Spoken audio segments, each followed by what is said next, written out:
Good morning, everyone. I'm happy to be with you this morning.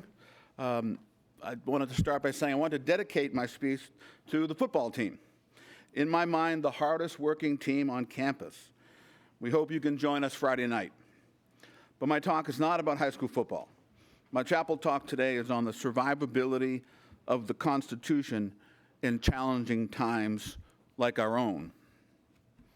Just a couple of weeks ago, on September 17th, we celebrated National Constitution Day. It recognized the 237th year of our Constitution in our American Republic it created. So when you hear the words United States Constitution, what comes to mind? Maybe it's the parchment on display in Washington, D.C. Maybe it's the famous phrase, "We the people." Or maybe you just think of a really old document you had to maybe memorize parts of in history class. But here's what's incredible. That old document, written in 1787, has not only survived more than 235 years, it has guided our country through wars, crises, and conflicts that could have torn it apart. And here's the key. The Constitution hasn't just survived, it has evolved through amendments, through court decisions, and new interpretations that made it stronger and more inclusive, and extended a sense of belonging to more Americans. Let's look at some of the biggest challenges to the Constitution. First, perhaps the biggest of all, the Civil War. In the 1860s, the United States split in two, primarily over slavery. The Constitution was pushed to its limits. Could a more perfect union actually hold together? After 4 years of the bloodiest war in our history, the answer was a resounding yes. But survival wasn't enough. The Constitution grew. The 13th, 14th, and 15th Amendments abolished slavery, defined citizenship, and gave African American males the right to vote.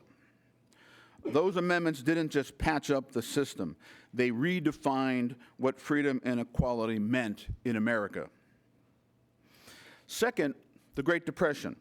In the 1930s, when banks failed and millions lost jobs, many wondered whether the Constitution was strong enough to deal with such a massive crisis. President Franklin Roosevelt's New Deal programs pushed the boundaries of federal law. At first, the Supreme Court resisted, but eventually it recognized that the Constitution gave government the ability to adapt in order to protect the nation's welfare. The Constitution hadn't changed on paper, but its meaning expanded to meet the moment. Third, another important era, the Civil Rights Movement. In the 1950s and 1960s, the promise of equal protection from the 14th Amendment still hadn't been fulfilled. Segregation, discrimination, and inequality persisted. But through court rulings like Brown versus Board of Education and laws like the Civil Rights Act and the Voting Rights Act, the nation forced the Constitution to live up to its own ideals. In other words, what good are amendments if we don't actually enforce them? Fourth, a time that many of the faculty will remember, perhaps as children, the Watergate era in the 1970s, when President Nixon resigned to avoid impeachment. It was proof that no one, not even the president, is above the law. That's a powerful statement. While this crisis didn't result in new amendments, it did strengthen reforms like campaign finance laws and the War Powers Act, meant to prevent abuses of power. The Constitution's system of checks and balances proved it could adapt to protect democracy itself. And now our recent political era, so the Trump era and January 6th.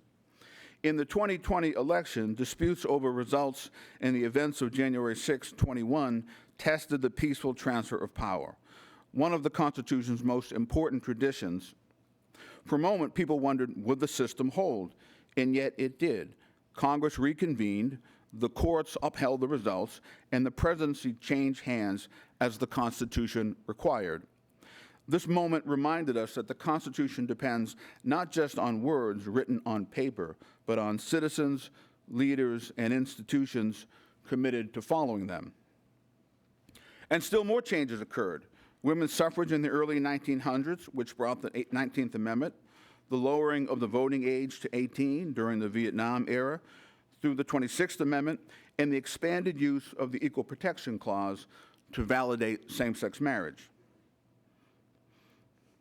And even more recent debates about voting rights, presidential power, and civil liberties. Each challenge left its mark on the Constitution, whether through formal amendments or through new understandings of old words. So what about the future? Our country faces new tests. Technology the framers never dreamed of, questions about free speech online, data privacy, and how to govern in our recent, very deep, polarized nation. These issues will stretch the Constitution again. And just as in the past, we'll see amendments, laws, and new interpretations that keep its principles alive. That's the real genius of the Constitution. It's firm enough to ground us and flexible enough to grow with us. It has survived every storm, not because it's unchanging, but because it can change without losing its soul of self-government. The Constitution isn't just a piece of history, it's a living promise. And here's where you come in. You are the next generation of voters, leaders, and citizens.